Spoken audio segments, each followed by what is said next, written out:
Organiser cette discussion, je vous dirais un mot, forcément comme une confrontation un peu attendue entre des points de vue dont on sait par avance qu'ils ne sont pas nécessairement les mêmes sur cette question-là. C'est un secret de polichinelle qu'on ne vient pas forcément des mêmes horizons, qu'on n'a pas forcément, je sais pas, la même filiation philosophique, politique, je ne sais pas comment le dire sur cette question-là, mais pour nous, c'est pas un problème, on a envie d'en faire une richesse, précisément. Pour ma part, je suis marxiste, anticapitaliste, révolutionnaire. Je crois que c'est pas le cas de Thomas Piketty. On verra ce qu'il en pense ce soir à 20 h, mais je pense que ce sera la même chose et c'est pas un problème, puisque le but du jeu pour nous, c'est pas d'imposer le point de vue de l'un sur l'autre, mais plutôt d'essayer de voir s'il y a des dialogues qui sont possibles sur cette question. Et on rediscute du capital à partir du livre de Thomas Piketty. Donc je voudrais dire 2 mots sur ce livre pour finir de vous convaincre, si c'est pas le cas, de le lire absolument. De le lire absolument parce que je pense que d'ores et déjà, c'est un livre qui fait référence, parce que c'est une base de données absolument extraordinaire sur l'état du capitalisme aujourd'hui dans le monde et son aspect inégalitaire.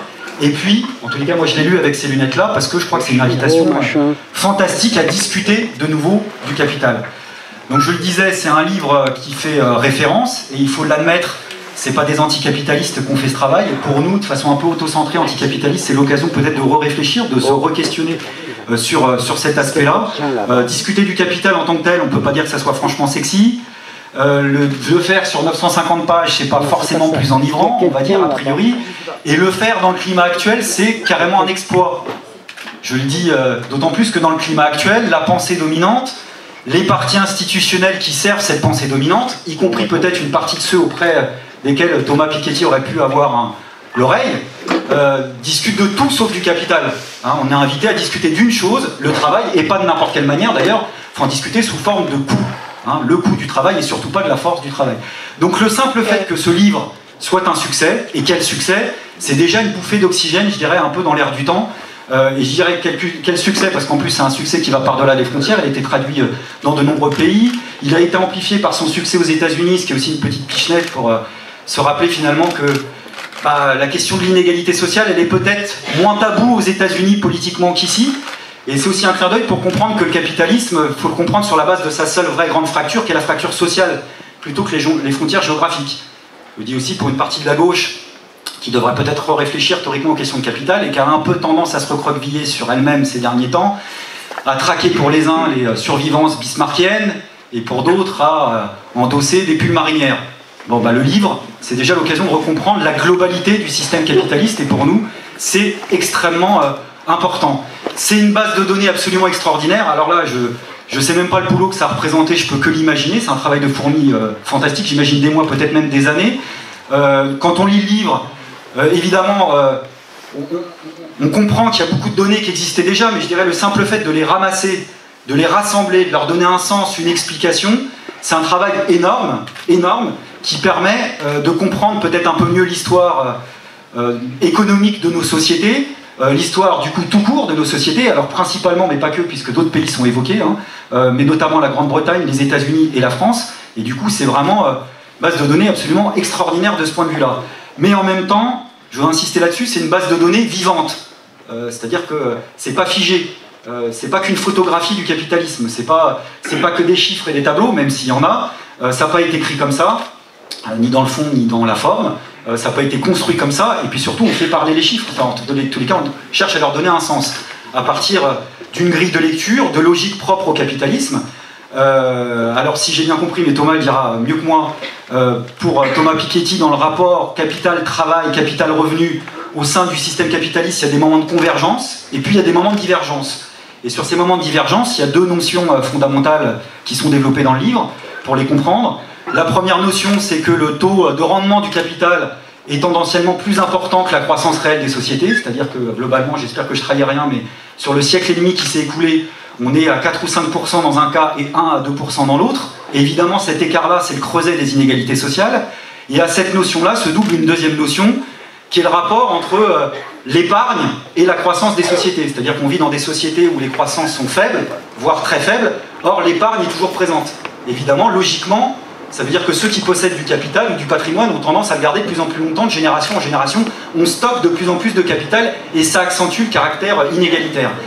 Et cet aspect à comprendre les choses en mouvement, c'est important parce que dans le livre, ça permet à la fois de prendre du recul et faire des zooms historiques. Prendre du recul, y compris sur la notion de croissance économique elle-même. Alors, nous, traditionnellement, on ne comprend pas les choses comme ça, mais par exemple, il y a l'exemple de l'explosion démographique, qui est extrêmement importante pour re-questionner la question du taux de croissance, c'est-à-dire que, hormis l'Afrique, l'explosion démographique a atteint probablement un seuil, c'est-à-dire que l'allongement continu de l'espérance de vie ne suffit plus à combler la chute de la natalité, et du coup, on ne vivra plus dans ces décennies où l'explosion démographique offrait, j'allais dire assez mécaniquement, autant de bras à l'économie, et j'allais dire au-delà des fluctuations économiques, il y avait une incidence sur la croissance économique elle-même. Et du coup, dans le livre, on nous questionne sur le fait que le taux de croissance à 4 ou 5%, historiquement, c'est plus une exception que la règle. Et ça, c'est important pour les débats d'aujourd'hui, puisqu'on vit quand même dans l'illusion perpétuelle, politiquement, qu'il faudrait récupérer ce fameux taux de croissance à 4 ou 5%. Or, on nous fait courir après un leurre, après une illusion qui est bien pratique politiquement, parce qu'en général, c'est à partir de ça qu'on nous impose des plans d'austérité, des politiques sacrificielles. Et de ce point de vue-là, je trouve ça intéressant, parce que nous, on ne l'aurait pas forcément envisagé de la même manière. Il y a aussi toute une série de zooms historiques. Alors là, j'ai pas le temps de développer, mais je voudrais en citer qu'un seul, qui fait en même temps froid dans le dos, parce que c'est cynique, mais c'est extrêmement... j'allais dire éducatif, malheureusement, c'est la question de l'esclavage aux États-Unis, où là, par le menu détail et chiffres à l'appui, la valeur marchande des esclaves dans le capital des États-Unis, avant même que les États-Unis soient en position de domination au XXe siècle, est rappelée, et prouve à quel point, finalement, avant cette situation de domination, les États-Unis étaient déjà un peu en position de pouvoir, ou de prétendre rivaliser avec la Grande-Bretagne ou la France. C'est lourd de signification pour l'histoire de ces pays-là. Donc c'est pour ça que c'est important de comprendre les pensées en mouvement, et ça, c'est très réussi dans le livre. Donc du coup, en même temps, c'est sujet de discussion. C'est le deuxième point que je voulais évoquer. Moi, je l'ai lu comme une invitation à débattre. Et c'est peut-être déjà une des premières pistes de discussion, parce que c'est vrai que cette grille de lecture-là, c'est pas forcément celle des marxistes. Nous, on aurait plutôt tendance à trouver dans ces ratios-là peut-être des... je sais pas comment dire, mais peut-être des conséquences plus que des causes du rapport fondamental entre capital et travail. Parce que il faut s'entendre sur ce qu'on appelle capital, c'est-à-dire, est-ce que le capital, c'est qu'un amas de choses, un amas de biens, un amas de richesses, ou est-ce que le capital, c'est d'abord et avant tout un rapport social? Et si c'est un rapport social, c'est un rapport entre le capital et le travail dans une conflictualité qui est économique, qui est sociale, mais qui est aussi politique. Et là, c'est peut-être une première question que j'ai envie de te poser. C'est est-ce que tu sous-estimes pas un peu, je dirais, l'événementiel, le contexte politique dans cette histoire du capitalisme, même si tu le nies pas, qu'on se comprenne. Mais par exemple, les 30 Glorieuses, c'est vrai que, et c'est clair, que le ressort de la reconstruction économique de pays qui ont été brisés par la guerre, c'est un élément essentiel. Mais en même temps, le contexte politique est extrêmement fort. Enfin, tout ce qu'on connaît, tous ici, la CGT a 5 millions d'adhérents, des groupes résistants qui n'ont pas envie d'être désarmés, des capitalistes qui ont été discrédités par la collaboration et qui ont peur de tout perdre, y compris le pouvoir, et du coup qui cèdent beaucoup. À front renversé, dans les années 80, les politiques libérales qui ont été menées au tournant des années 80 ont eu une incidence, c'est-à-dire tu t'en parles, sur la fameuse perte des salaires dans la valeur ajoutée. Alors de 7, 8, 9 ou 10%, il y a des polémiques sur les chiffres, mais en tous les cas, c'est une tendance qui n'est pas contestée et qui a été universellement déployée au tournant des années 80, c'est-à-dire la politique a eu une incidence sur l'économie. Alors après, il y a des débats, évidemment, peut-être attendus qu'on pourrait avoir sur, je ne sais pas, la lutte de classe, par exemple, la lutte de classe ou la lutte des déciles dont tu parles dans le livre. Est-ce que ça s'oppose forcément? Moi, j'en suis pas convaincu. Le fait que, par exemple, des mouvements comme Occupy Wall Street ou le mouvement des indignés est pointé du doigt par la mobilisation, les fameux 1% qui détiennent tout, et derrière eux, les 0,1% qui détiennent franchement tout, c'est une occasion de comprendre la lutte de classe d'en haut, mais c'est pas forcément contradictoire avec la nécessité de réinventer un sujet d'émancipation collectif qui soit les producteurs, voilà, qui soient ceux et celles qui vendent leur force de travail, manuelle ou intellectuelle, et qui, dans l'histoire du capitalisme, n'ont jamais été aussi nombreux et n'ont jamais eu aussi peu conscience d'exister.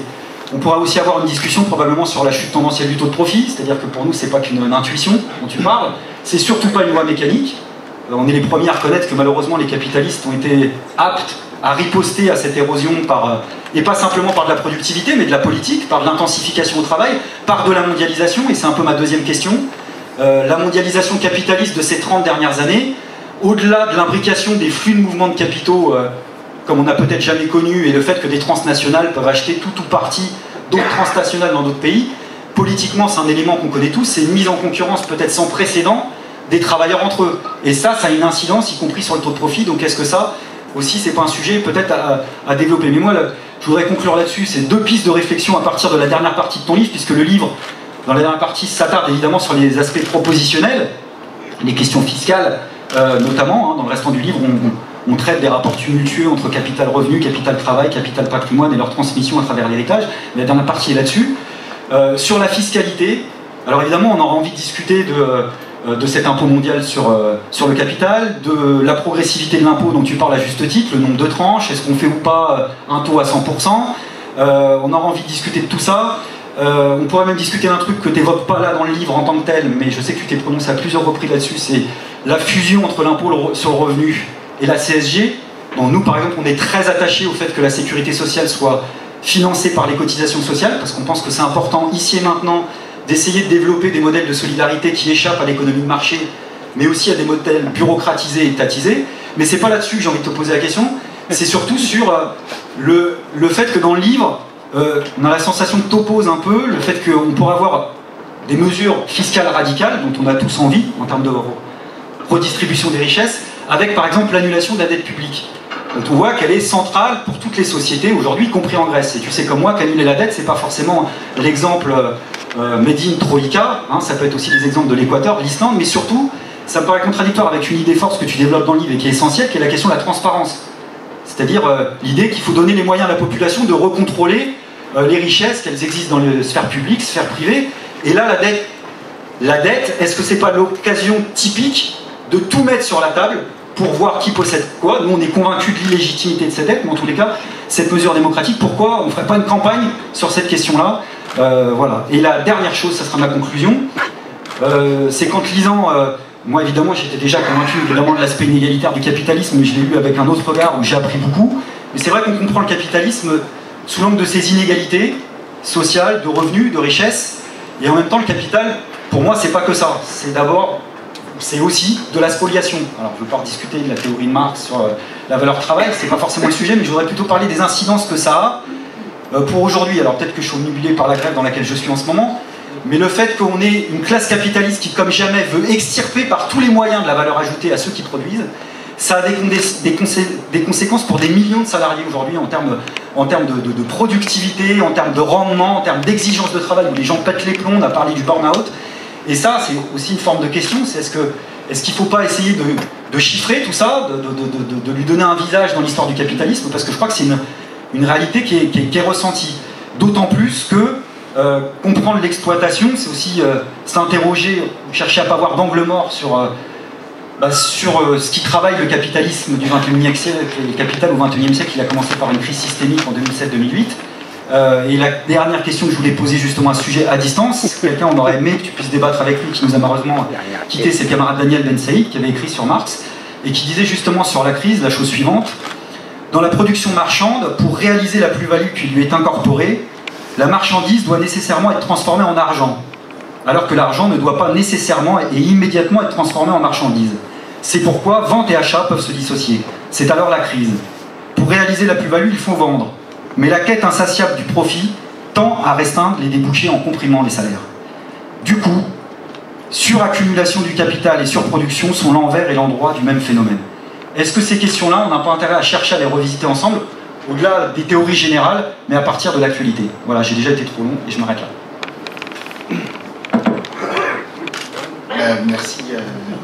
Merci Olivier, merci pour cette invitation. Moi je suis très heureux de pouvoir débattre ici de ce livre. Moi je m'intéresse dans ce livre à l'histoire du capital, l'histoire du capitalisme, donc évidemment la transformation du capitalisme, c'est une question qui m'intéresse un petit peu. Donc tu commençais en disant moi je suis révolutionnaire, pas toi. Bon, je sais pas qui est le plus révolutionnaire, hein. Je crois que moi ce qui m'intéresse c'est surtout de réussir la révolution, c'est-à-dire que ce qui m'intéresse c'est pas seulement le grand soir, c'est le jour d'après, et comment on réorganise la propriété, et quelles sont les nouvelles formes de partage du pouvoir, de gouvernance, de redistribution, c'est ça qui m'intéresse le plus. Et dans ce livre, je suis vraiment bien loin d'apporter des réponses à toutes ces questions, mais j'essaye au moins, à la lumière de l'histoire, de montrer qu'il y a beaucoup plus d'alternatives que ce qu'on prétend parfois. Il y a toujours des alternatives, parce que tu citais la question de la dette, je vais y revenir, mais sur plus généralement l'organisation de la propriété, il y a des milliards de façons d'organiser la propriété, et c'est pas parce que certaines tentatives de réorganisation de la propriété ont foiré que la question ne se pose plus. Pour moi, la question, elle se pose pour l'avenir, plus encore que ne s'est jamais posé. Et donc, voilà, il n'y a pas un capitalisme éternel, etc. Il y a multiples renversements, dépassements possibles. Et donc, bon, voilà, je crois qu'on ne peut pas poser comme ça d'emblée qui est plus révolutionnaire que qui, quoi. Essayons de regarder concrètement comment on révolutionne les choses et comment on transforme les choses. Donc, ce livre, c'est pas un programme révolutionnaire, c'est d'abord un livre d'histoire. C'est-à-dire j'essaye d'écrire une histoire du capital, de la répartition du capital, la répartition des revenus depuis la révolution industrielle. C'est un travail assez bête dans le fond, mais qui n'avait jamais été fait, ce travail de collecte d'archives, en particulier successoral, sur les patrimoines, sur les revenus. Je pense que ça n'avait jamais été fait largement pour de mauvaises raisons, c'est-à-dire que c'était trop économique pour les historiens, trop historique pour les économistes, donc personne collectait ces données qui étaient pourtant disponibles. Bon, c'était aussi plus difficile, il y a une certaine tradition française en sciences sociales d'histoire des salaires, d'histoire des revenus, qui a un peu disparu dans les années 70-80, je pense en partie pour des raisons techniques, c'est-à-dire que c'est vrai que les historiens jusqu'aux années 70-80 travaillaient avec des fiches cartonnées, n'avaient pas les techniques qu'on a aujourd'hui qui permettent de collecter les données à une échelle internationale beaucoup plus vaste, et ce bouquin c'est d'abord le résultat d'un programme de recherche internationale avec, moi, mes principaux personnes avec qui je travaille, Facundo Alvaredo et l'Argentine, des co-auteurs chinois, des co-auteurs britanniques, allemands, coréens, enfin, il y a plusieurs dizaines de pays et de chercheurs qui ont été impliqués, et c'est quelque chose qui est quand même beaucoup plus facile à organiser aujourd'hui qu'il y a 20 ans ou 30 ans, donc je pense que c'est aussi en partie pour lequel ce travail de recherche n'avait pas été fait. Mais surtout, si ce travail, je crois, aujourd'hui est possible, c'est qu'on assiste au début, à la fin du XXe siècle et au début du XXIe siècle, à un retour à une certaine forme de capitalisme exacerbé, mondialisé, financiarisé, qui ressemble par bien des aspects à ce qu'on avait avant la Première Guerre mondiale, à la fin du XIXe siècle, au début du XXe siècle. Et ça, on s'en rend compte beaucoup plus clairement aujourd'hui qu'il y a 10 ans, ou 20 ans, ou 30 ans. Donc moi, un des principaux avantages dans ce livre, c'est simplement d'écrire après d'autres, et donc de pouvoir remettre en perspective historique plus facilement que ce qui avait pu être fait jusque-là.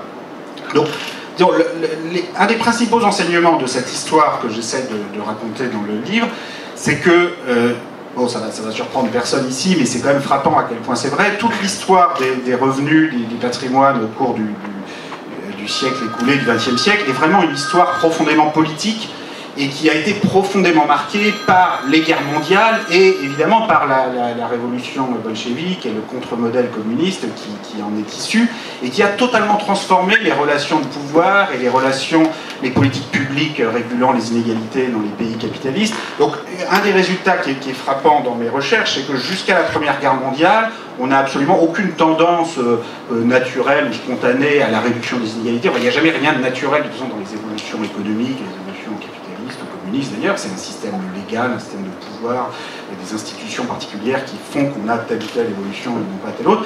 En tout cas, jusqu'à la Première Guerre mondiale, il y a plutôt une tendance à la concentration croissante des fortunes. Ce qui est quand même frappant, moi je suis très marqué notamment par l'hypocrisie française sous la Troisième République, que j'évoque beaucoup dans mon livre, sur la question des inégalités. C'est-à-dire qu'il y a une capacité des élites économiques, financières, politiques, du centre, du centre-droit, du centre-gauche, sous la Troisième République, à nier l'extrême concentration du capital et du pouvoir dans la société française de la Belle Époque. La France aime se présenter parfois comme le pays de l'égalité, de la Révolution française, etc. Bon, mais il y a énormément d'hypocrisie dans tout ça. C'est-à-dire que la France, en fait, est le dernier pays à mettre en place l'impôt progressif sur le revenu par la loi du 15 juillet 1914, et c'est pas pour financer des écoles, c'est pour aller en guerre contre l'Allemagne.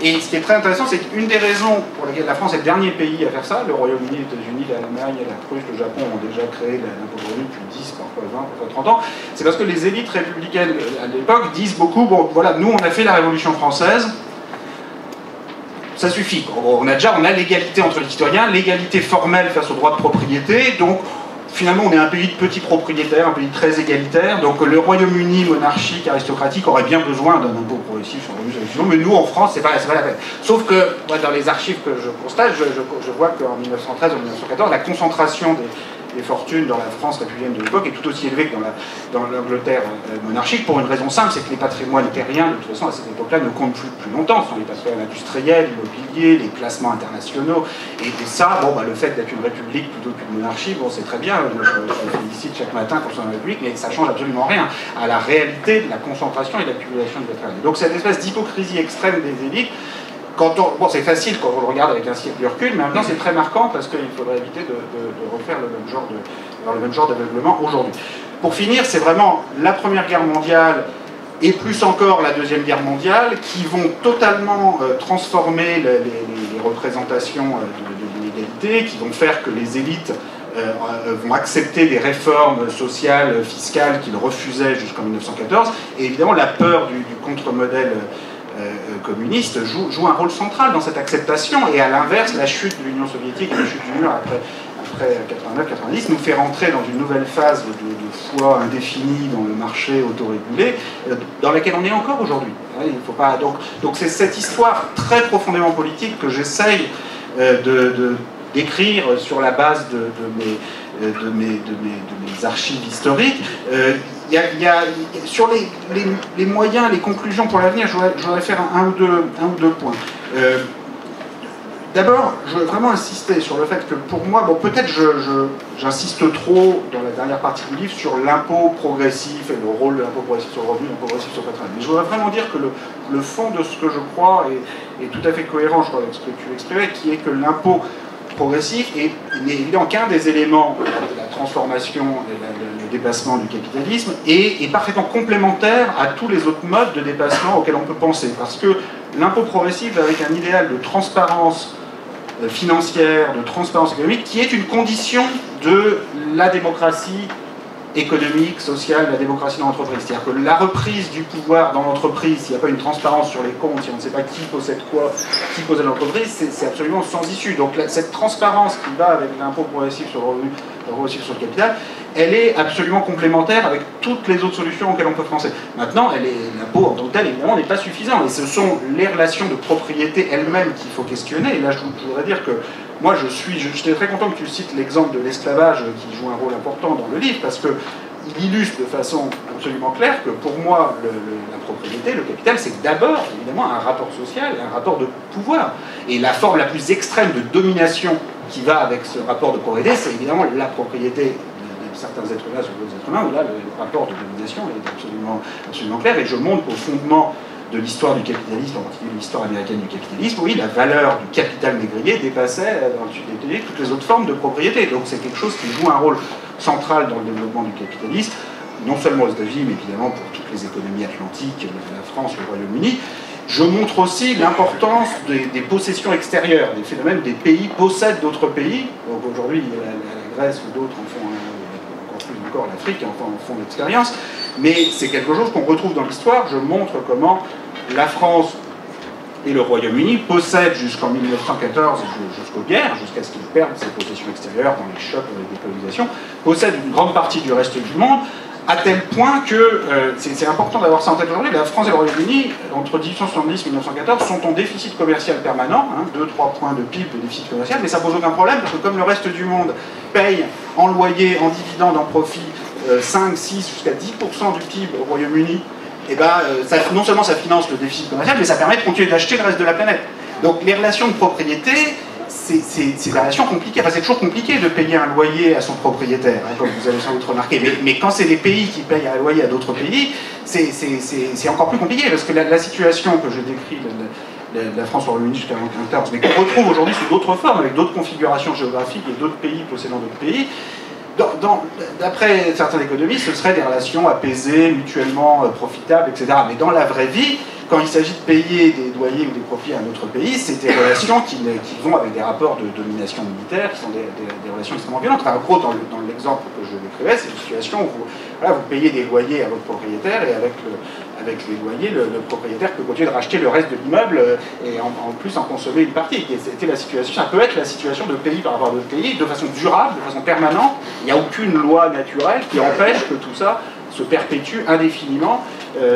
Donc là, c'est cette histoire-là, c'est cette histoire de relations de propriété extrêmement violentes, et qui sont d'abord des relations de pouvoir, que j'essaye d'écrire dans le livre.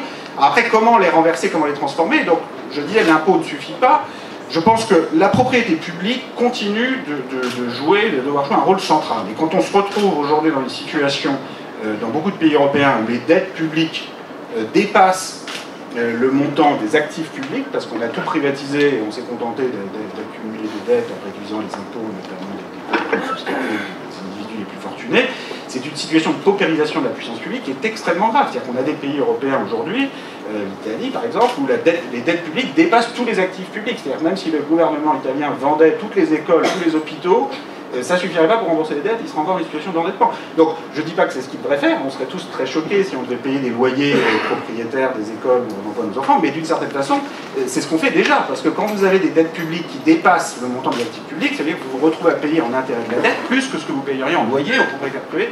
Donc c'est un peu plus abstrait, parce que ça passe par le système d'intermédiation financière, etc., donc on s'en rend moins compte, mais en fait c'est tout aussi violent, et un pays comme l'Italie actuellement paye chaque année 4-5% du PIB en intérêt de la dette publique, alors que le budget total de tout son système universitaire, c'est même pas 1% du PIB. Donc est-ce que c'est la bonne façon de préparer l'avenir? Évidemment non. Donc on en vient à la question de la crise de la dette aujourd'hui en Grèce et dans le sud de l'Europe, mais en fait également en France, en Allemagne, où la dette a un poids énorme, et on prétend qu'il n'y a qu'une seule solution qui est la pénitence éternelle et devoir dégager des excédents primaires.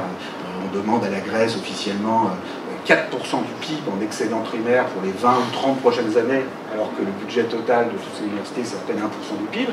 Et là, on est tout content de dire « Ah, il y a eu une concession de la Troïka parce qu'ils vont monter en 3 ans à 4% du PIB. Ils vont, au lieu d'avoir 4% du PIB tout de suite, ils vont faire 2%, 3% et après 4% pendant 30 ans. » Et c'est quelque chose qui est non seulement absurde, mais que les pays qui l'exigent ne se sont jamais appliqués à eux-mêmes. C'est là qu'il y a une amnésie historique de l'Allemagne, mais aussi de la France, qui, après la Seconde Guerre mondiale, avait des dettes publiques encore plus importantes que celles de la dette de la Grèce aujourd'hui. Il y avait plus de 200% du PIB en dette publique, et c'est ça un des enseignements de l'histoire, c'est que des crises comme ça, on fait comme si c'était terrible.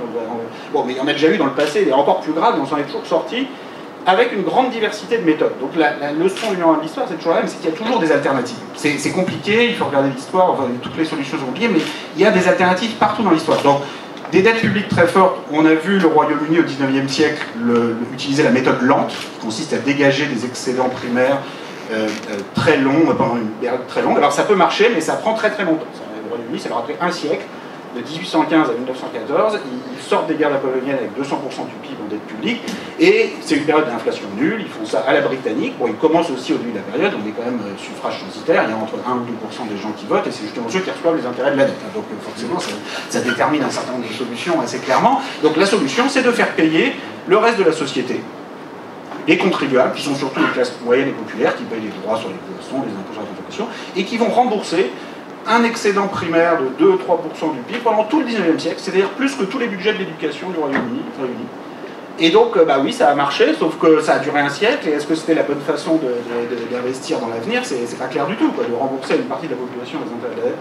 Alors, l'ironie de l'histoire, c'est que l'Allemagne, et la France d'ailleurs au XXe siècle, sont les pays qui, eux, n'ont jamais remboursé leur dette. C'est-à-dire que l'Allemagne avait, à l'issue de la Deuxième Guerre mondiale, également plus de 200% du PIB en dette publique, comme la France. Et s'ils avaient dû les rembourser, ben on y sera encore, avec des excédents de 2 ou 3% du PIB. Donc qu'est-ce qui s'est passé? Là, on a utilisé, et j'en viens à ta question sur les annulations de dette, les remises de dette.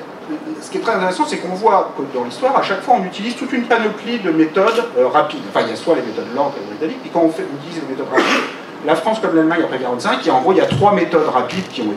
Après, c'est toujours un mixte, hein, il faut trouver le mixte. En gros, il y a l'inflation, l'impôt exceptionnel sur le capital privé, ou les annulations de dette pure et simple. Et on a voit en France et en Allemagne, entre 1945 et 1955, un cocktail des trois.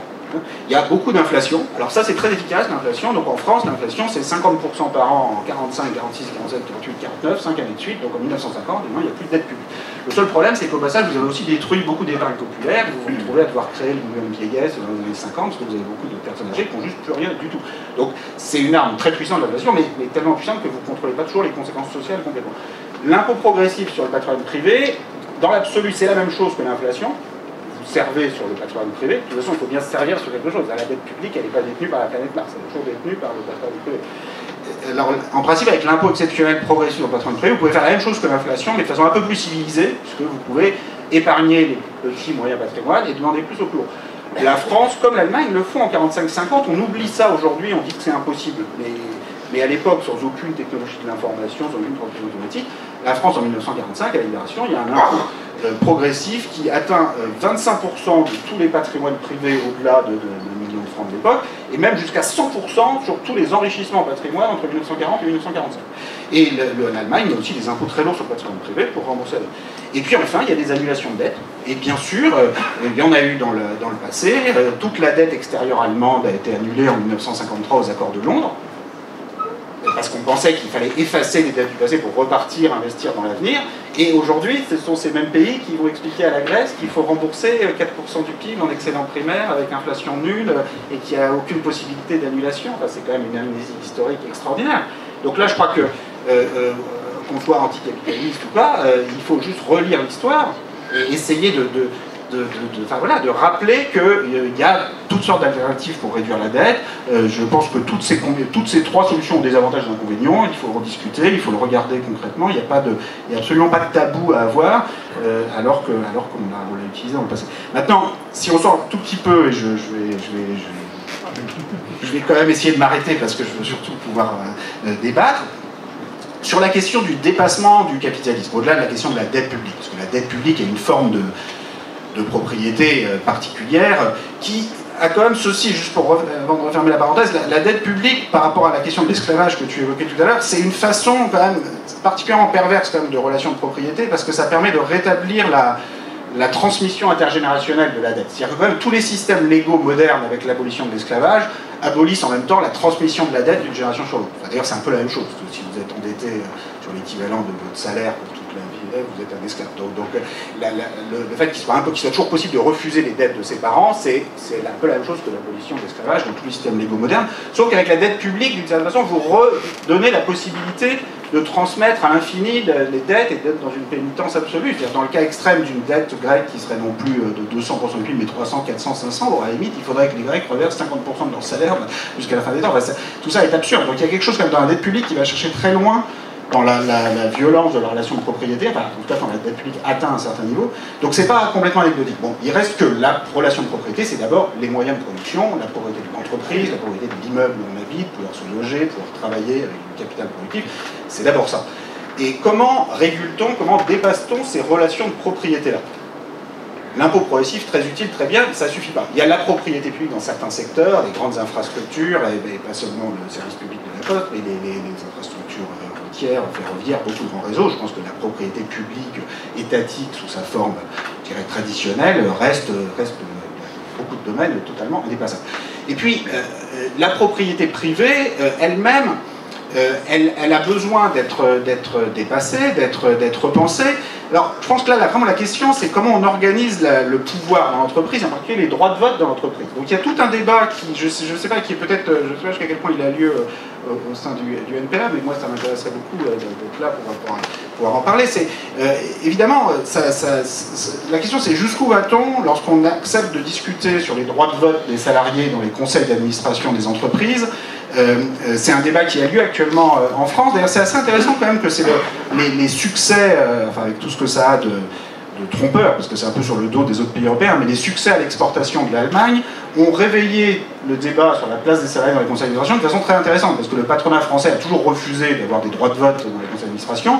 Puis là, il semblerait qu'en Allemagne, où il y a quand même sur toutes les entreprises au-delà de 3000 salariés, la moitié des droits de vote dans les conseils de surveillance qui vont aux salariés, avec la présidence du conseil aux actionnaires et le droit de vote prépondérant aux actionnaires en cas d'égalité des voix, enfin il y a quand même la moitié des droits de vote aux conseils d'administration. Le patronat français a toujours dit oh là là, ça va être la gabegie, c'est pas possible, etc. Bon, sauf qu'apparemment ça ne les empêche pas de fabriquer des bonnes voitures et d'avoir, enfin le fait d'avoir Volkswagen, en plus des droits de vote pour les salariés, il y a l'État de Basse-Saxe, l'État régional de Basse-Saxe qui possède 25% des voix. Bon, je ne dis pas que c'est parfait, que c'est la démocratie de l'entreprise, mais c'est pas tout à fait la même chose que l'actionnaire privé au sens traditionnel, et visiblement ça n'empêche absolument pas une certaine efficacité, une certaine implication des salariés.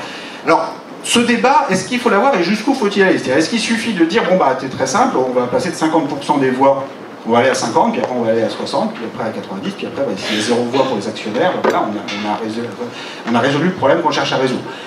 J'aimerais bien qu'on ait ce débat parce que je pense que c'est quand même un peu plus compliqué, c'est-à-dire qu'en fait, tout dépend évidemment de la taille de la société, tout dépend quand même du type d'apport en capital. C'est-à-dire que si on prend une boulangerie, quelqu'un qui a créé une boulangerie, et qui embauche un salarié, est-ce que la semaine après avoir été embauché, le salarié doit avoir exactement le même droit de vote que celui qui a créé la boulangerie 3 ans avant, qui a mis 50 000 € d'économie? Tout ça, c'est pas évident. Donc peut-être qu'on veut quand même que les droits de vote et le pouvoir, jusqu'à un certain point, augmentent un peu avec l'apport, Bon, ce qu'on veut pas, c'est quelqu'un qui apporte des millions, empoche tout et tout le pouvoir. Mais le fait que quelqu'un qui apporte 20 000 plutôt que 10 000, ou 10 000 plutôt que 1000, ou était en place depuis un certain temps et un peu plus de droits de vote, je pense que ce débat concret de comment on l'organise, on peut pas juste dire, bah voilà, on supprime le capitalisme, puis après on se débrouillera, on y réfléchira le lendemain. Je pense que c'est quand même mieux d'y réfléchir la veille, un tout petit peu, et de voir, voilà, concrètement. Et je pense qu'il y a des formes de partage du pouvoir qui se posent non seulement dans les entreprises industrielles, mais dans toutes sortes d'entreprises, par exemple dans les sociétés de médias, ou dans des